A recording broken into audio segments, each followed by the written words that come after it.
بسم اللہ الرحمن الرحیم۔ آج اکثر والدین اولاد سے پریشان ہیں۔ موبائل کا دور ہے، یہ سوشل میڈیا کا دور ہے۔ اچھی اولاد بھی ہے، جو والدین اولاد کی اچھی تربیت کرتے ہیں، ان کی اولاد اچھی ہے، والدین خوش ہیں، لیکن اکثر والدین اپنی اولاد سے پریشان رہتے ہیں۔ ہمارے پاس آتے ہیں، حضرت جی کوئی وظیفہ بتا دیں، کوئی تعویذ دے دیں کہ ہماری اولاد ہماری فرما بردار نہیں ہے، ہم اولاد سے خوش نہیں ہیں، اولاد پریشان کرتی ہے، اولاد سے ہم پریشان رہتے ہیں۔ آج ان بہن اور بھائیوں کے لیے ایک بہترین عمل ہے، بہترین قرآنی وظیفہ ہے۔ اگر اس پر آپ عمل کریں تو انشاءاللہ بہت جلد اس کا رزلٹ آپ کے سامنے آ جائے گا۔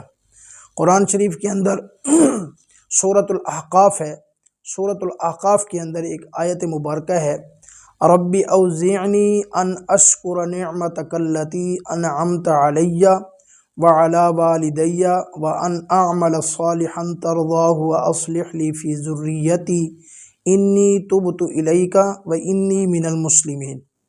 ہر نماز کے بعد اول آخر تین مرتبہ درود شریف اور 3 مرتبہ یہ آیت مبارکہ پڑھیں گے، اور اللہ رب العالمین کی ذات کے اوپر یقین کے ساتھ یہ پڑھیں گے، عمل کریں گے تو انشاءاللہ اس کا رزلٹ بہت جلد آپ کو آ جائیں گے۔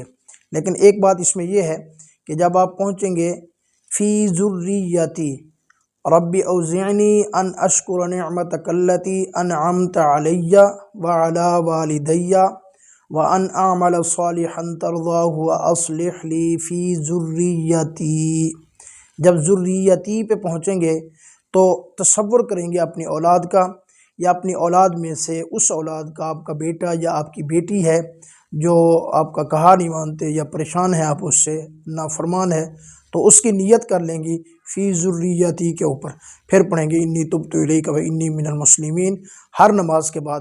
انشاءاللہ چند دن یہ عمل کریں، اللہ کے حکم سے آپ کی اولاد فرما بردار ہو جائے گی اور آپ ہمیں دعائیں دیں گے۔ اللہ رب العالمین آپ حضرات کو دنیا آخرت کی خوشیاں نصیب فرمائے۔